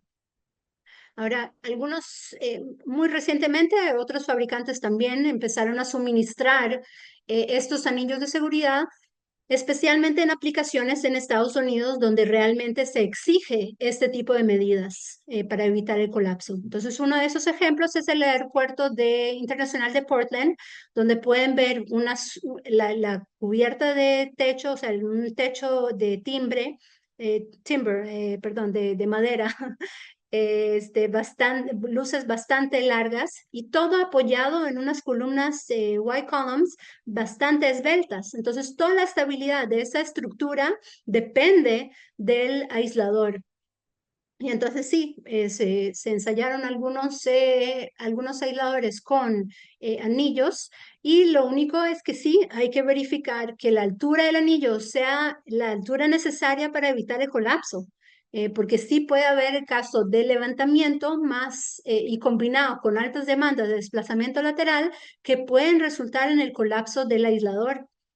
En cuanto a la fuerza cortante, también hay que ver cuál es la reserva de capacidad que proveen estos y cuáles los factores de seguridad que podríamos contar para reducir y limitar el riesgo de colapso de una estructura tan crítica, ¿verdad? Es una estructura esencial. Estoy dando el ejemplo del puente Kodiak. En este caso, apoyos elastoméricos en condiciones, temperaturas muy frías, nuevamente tendrían el problema de que se rigidizan mucho hasta se cristalizan, se vuelven como vidrio. Y por otro lado, también los revestimientos, hay que tener también un buen material de revestimiento para asegurarse de que no se rigidice de más y no se quede pegado a la superficie deslizante. En este caso, tenemos un sistema de guías longitudinales con windlocks o fusiles, que básicamente en el sentido transversal, si hay vientos fuertes, no se activaría el sistema de aislamiento. Los aisladores quedarían en su lugar y solamente con una fuerza de sismo, estos bolts, o sea, estos pernos se romperían, las placas se caerían y el deslizador permitiría la protección de la cubierta y de la subestructura ante sismos fuertes en los dos sentidos, longitudinal y transversal. Ahora, el uso de péndulos invertidos, quería nada más comentar rápidamente, tiene el propósito y todavía se usa mucho para proyectos de rehabilitación de puentes, debido a que nos permite transferir los momentos de P delta, o sea, los momentos eh, reducidos debido a la excentricidad de la carga axial a la superestructura, que generalmente ya se diseña con altos factores de seguridad. Entonces, nos permite proteger la subestructura.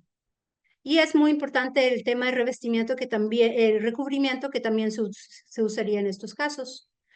Eso es P delta, ya lo acabamos de mencionar. Y rápidamente este video de un ensayo en Berkeley que se realizó en el 2010, donde pueden ver los aisladores en un puente segmental colocados a ambos lados de cada apoyo. Entonces la idea aquí es, y eso también se usa para, un segundo, acá. Existen también lo que son las guías, lock-up guides, que ayudan a asegurarse del alineamiento del puente en puentes segmentales o con una geometría irregular. Básicamente esos son los dispositivos que cuando tenemos desplazamiento en el sentido transversal, se aseguran de que el puente quede alineado y regrese todo a su lugar y que mantenga su funcionalidad. Y lo mismo pasa con algunos viaductos o puentes en curva, con geometría irregular. Aquí tenemos el caso de un puente, un viaducto al puerto de Moín en Costa Rica. Tenemos dos curvas, aquí lo pueden ver en planta, donde es importante asegurarse del realineamiento de las plataformas de acceso y el viaducto durante condiciones de servicio, por el tema de contracción del concreto, de tema de flujo plástico y temperaturas, además de condiciones de sismo, viento, etcétera. Entonces aquí hay algunos otros ejemplos, el puente helicoidal en Colombia, donde no han puesto este tipo de dispositivo. Eso sí es proyecto nuestro, em, pero sí hubiese sido bueno colocar esos dispositivos para asegurarse de un buen alineamiento del puente durante todas las condiciones, durante el proceso constructivo, durante las condiciones de servicio. Aquí tenemos algunos ejemplos más de nuestros proyectos y nada más rápidamente mencionar, aquí no vimos ningún ejemplo de diseño en esta presentación, pero existen muchos ejemplos de puentes aislados. Esos son un par de documentos un poco más viejos, 2004, 2011. Este al final tiene varias cientos de páginas de ejemplos y esto es una excelente guía que da buenas pautas para el diseño enfocado en el tema de funcionalidad, diseño por capacidad, etcétera. Y nuevamente recordarles que sí cubrimos todos estos temas de criterio de diseño de la estructura, dispositivos de aislamiento a largo plazo, capacidades de reserva, otros detalles. Y el tema final de lo que son los ensayos lo vamos a conversar en la última charla de aquí a un mes aproximadamente. Muchas gracias por su atención. Podemos pasar a la sesión de preguntas, pero cualquier pregunta adicional nos pueden contactar a mí, a María o a Carlos a través de estos correos electrónicos. Y el brochure corporativo lo pueden accesar a través de este QR code. Excelente, Adi, muchas gracias. Bueno, aquí eh, los participantes pueden ir haciendo sus consultas en el chat o en la sección de Sí, preguntas y respuestas. Aquí tengo por ahorita una pregunta, Adi. sí, dime. Dice Alejandro Zúñiga, ¿cómo se calcula cuántos grados de libertad permiten cada uno de los tres tipos de aisladores? Eh, la mayoría de los aisladores sísmicos, más que todo, se implementan para proteger la estructura ante cualquier componente horizontal del puente. Los elastoméricos tienen alguna rigidez rotacional que hay que tomar en cuenta para efectos de momentos directos y la transferencia, no solo momentos P delta, sino que también tienen una rigidez propia. Entonces, la mitad de P delta y los momentos directos van hacia la parte superior, o sea, en la superestructura, y la mitad va hacia abajo. En los péndulos de fricción, la rigidez rotacional relativamente baja, entonces solo transmite más que todo el cortante lo que es, y el cortante más que todo depende de dónde estás en la curva histerética, depende cuál es la rigidez y la capacidad cortante en ese momento, y también lo que son los momentos P delta, pero no transmite lo que es el grado de libertad de rotación, ¿verdad? Y en cuanto a la componente vertical, todos los aisladores básicamente tienen una alta rigidez vertical, axial. Entonces, no, o sea, realmente no existe un efecto de amortiguamiento o un efecto de aislamiento debido a la implementación de aisladores. Ahora, en cuanto al diseño del puente, lo ideal es aislarlo en los dos sentidos, longitudinal y transversal. Pero para asegurarse de que en el sentido transversal, donde es más susceptibles a vientos que vienen en sentido transversal, que no quieran que se active, las fricciones en aisladores pendulares deberían empezar más o menos a partir de 2% de fricción, 3, 4 en adelante, mientras que los elastoméricos, digamos, nosotros recomendaríamos que, mientras que para edificios empezarían entre 8 y 12%, digamos, de punto de fluencia, en puentes sería menor, quizás 6% o algo así, para poder tener una mayor flexibilidad, una mayor protección de la subestructura, porque aisladores muy rígidos no se activarían. Entonces, lo ideal es que se aísle en los dos sentidos, transversal y longitudinal, pero sí quizá es importante proveer algunas previstas, windlocks, ese tipo de guías, lockup para asegurarse el realineamiento, unos puntos de pivotes en los apoyos cuando tenemos geometrías irregulares, etcétera. Espero que haya podido contestar su pregunta. Adi, aquí tenemos otra pregunta de Carlos Fernández, que si Sí, hay algún caso documentado donde se hayan ensayado apoyos que estuvieran en operación en alguna estructura. Aquí dice don Carlos, por ejemplo, 25 o 30 años, para ver realmente cuál podría ser la respuesta. sí.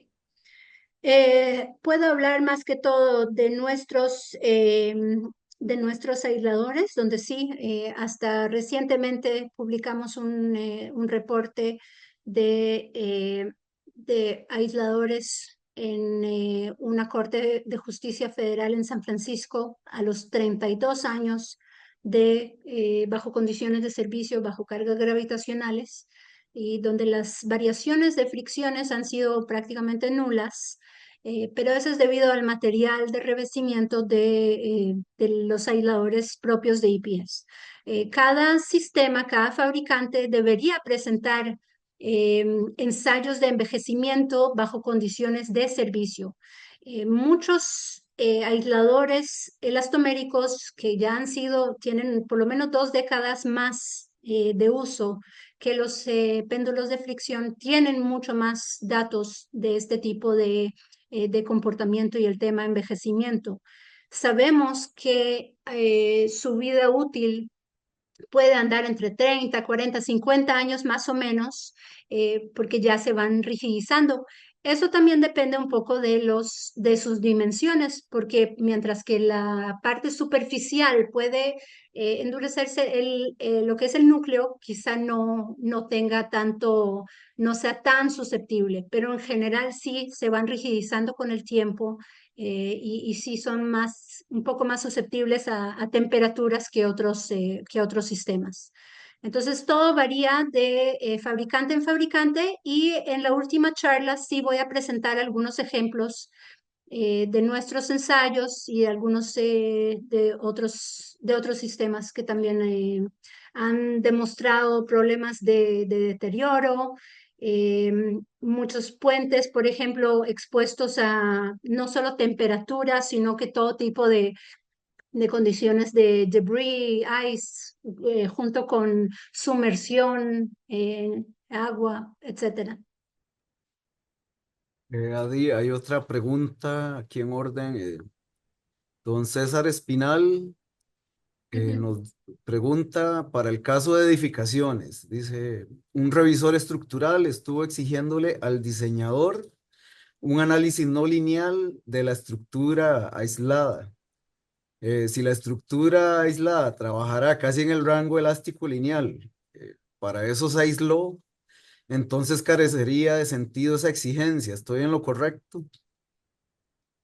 El análisis no lineal en la historia de tiempo puede ser necesario como una medida de verificación, o sea, aparte de otros análisis, ¿verdad? Se puede hacer algún tipo de pushover, se puede hacer análisis espectral, multimodal.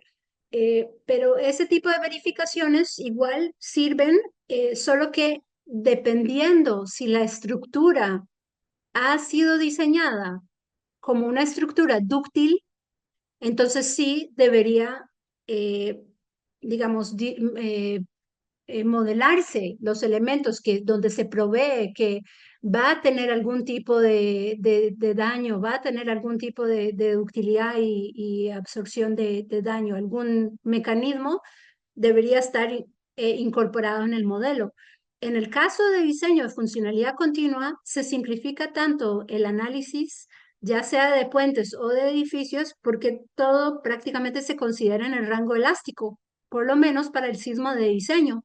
Entonces, y hasta para el sismo máximo, generalmente es ductilidad muy limitada, que igual se puede modelar con comportamiento elástico.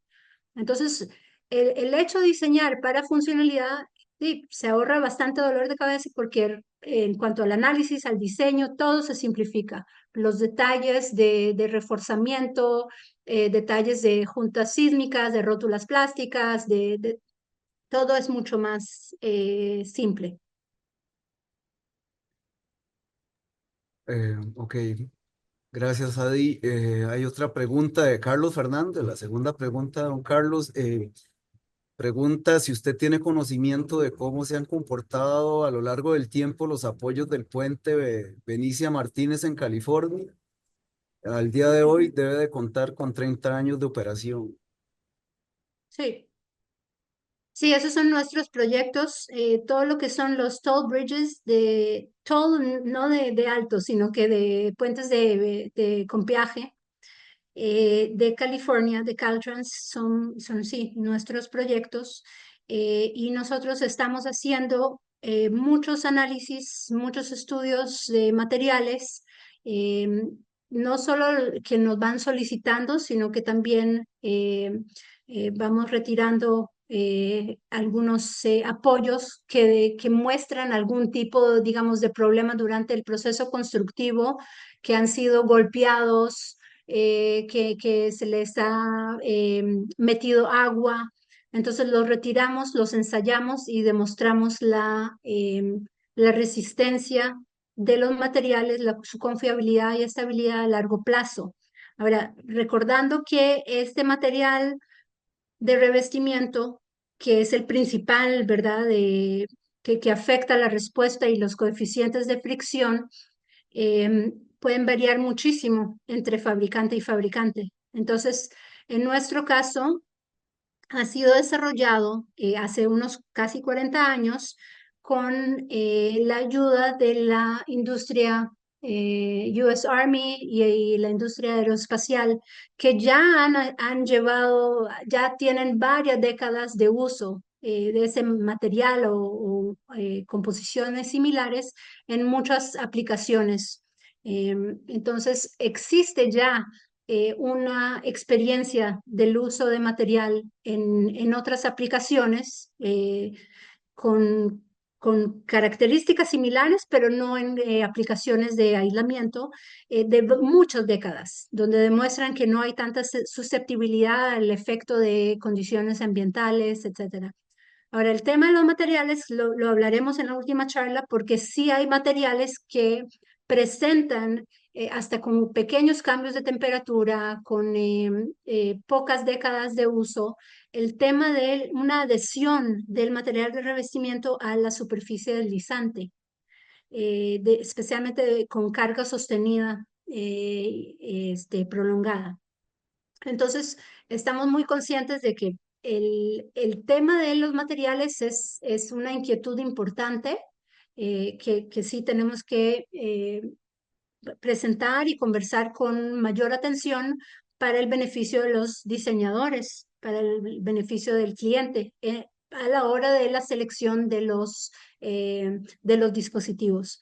Ahora, debido a varios temas que se han presentado en terremotos pasados o observaciones de deterioro de aisladores en condiciones de servicio, ya sea de puentes, edificios, etcétera, el Código Europeo, por ejemplo, está en proceso de modificar y permitir otros tipos de materiales para tratar de resolver estos problemas que se han visto en muchas aplicaciones, especialmente en puentes donde sí se han notado muchos problemas de deterioro. Tenemos tiempo para dos preguntas más, que de hecho ya están en el chat. Entonces, Adi, la primera, Ujú. don Francisco José Castillo nos pregunta cómo se hace el cambio cuando vence la vida útil. Sí. Em, bueno, en edificios y en puentes, la idea principal es localmente cambiar el load path, o sea, prácticamente shore, ¿cómo se dice shore?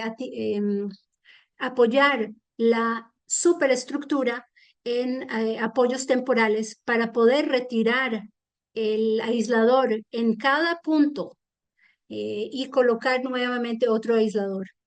Entonces, prácticamente con gatas hidráulicas se logra transferir la carga axial hacia las gatas y nuevamente a las fundaciones y se hace el retiro. En puentes muchas veces se dejan en el cabezal unas previstas o suficiente espacio para colocar unas gatas que no tienen que ir hasta las fundaciones, sino que solamente se apoyarían en el cabezal. En edificios es el mismo concepto para edificios nuevos o para rehabilitaciones. Tenemos que transferir la carga columna por columna a la fundación, o sea, para poder retirar uno por uno cada uno de esos apoyos y hacer reemplazo. Nuevamente se vuelve a colocar el mortero de non-shrinkage grout, o sea, el mortero de cero expansión, de alta resistencia, y cuando ya está curado, nuevamente se retiran las gatas hidráulicas, se pasa a la siguiente columna. En puentes es un poco más complicado y por eso se debe tratar de evitar en la medida de lo posible cualquier tipo de daño a esos componentes vulnerables. Y por eso es que encarece muchísimo todo tipo de rehabilitación de proyectos de infraestructura cuando hay un daño mayor en la columna donde se tiene que apoyar para realizar ya sea un cambio o un refuerzo o una reparación más extensa. Gracias, Adi. La última pregunta de compañero Luis Vargas de la unidad de puentes. Para los casos en que el rango de desplazamiento de un aislador se supere, ¿a qué nivel de desempeño se esperaría que estuviera diseñada una pila o un estribo, ya que el elemento estructural va a recibir las fuerzas de sismo? Sí, y nuevamente eso varía entre código y código, entre proyecto y proyecto, ¿verdad? Nosotros en general recomendamos que haya algún tipo de medida de seguridad o factores de seguridad para evitar que el aislador llegue a su límite o a su capacidad de desplazamiento justo después de un sismo de diseño. Necesitamos por lo menos tomar en cuenta un sismo máximo y hasta un poquito más allá. O sea, ¿qué pasa si tenemos un sismo que es 1% mayor al sismo máximo considerado? La estructura no puede estar colapsando o un puente quedando en el agua y fuera o fuera de operación si hay un sismo un poquito mayor a un sismo máximo, a un sismo máximo. Entonces, por eso nosotros tenemos esas serie de recomendaciones, ya sea factores de seguridad o medidas de seguridad que permitan, eh, digamos, manejar ese tipo de incertidumbre. Ahora, en el caso de Ashton y muchos códigos, ese factor de seguridad más que todo va hacia el tema de desplazamiento. Se incrementa por un 20%, un 50%. Quizá no sea suficiente y no es la medida necesaria para evitar el colapso, porque como por ejemplo en el puente de Ecuador, los anillos de seguridad realmente evitaron, y en este caso tenían una reserva de capacidad de factor de 3 respecto al cortante de diseño. Entonces eso evitó el colapso de la estructura. Esas son medidas que no existen como en edificios donde generalmente la implementación a nivel de base tienes un muro de retención alrededor o puedes colocar de una manera más fácil algún tipo de previstas. En puentes es un poco más complicado y por eso nosotros insistimos en tener algo que prevenga el colapso. Ahora, el Caltrans lo que hace es diseña la estructura tal que sí se produzcan eh, rótulas plásticas en las columnas. Y eso ayuda hasta cierto punto filtrar o limitar la demanda en los demás componentes. Porque la rótula plástica se forma en un mecanismo plástico y limita la cantidad de cortante que puede tener la estructura. Eso es diseño por capacidad. Entonces, esa es la medida de que Caltrans usa. Puede ser un poco más costosa, pero por otro lado también depende un buen dispositivo que no sea un weak link, o sea, no sea el componente débil de la estructura, sino que tiene que tener una capacidad mayor a la superestructura y la subestructura para poder transmitir las cargas entre uno y el otro y desarrollar ese sistema secundario que al final de cuentas protege la estructura de demandas mayores. Muchas gracias, Adi. Ya, se nos acabó el tiempo, pero bueno, ahí nos dejaste el contacto, tanto tuyo Sí. como de los compañeros de IPS. Reiterar el agradecimiento por tan interesante charla. Y bueno, no queda más que decir a los asistentes que bueno, nos vemos el 27 de marzo y con Carlos Fiscal y volvemos con Adi el 8 de abril. No sé si tenés algún comentario adicional para cerrar la actividad. ¿No? Muchas gracias por su atención, excelentes preguntas y muchas podremos contestar en las próximas dos charlas.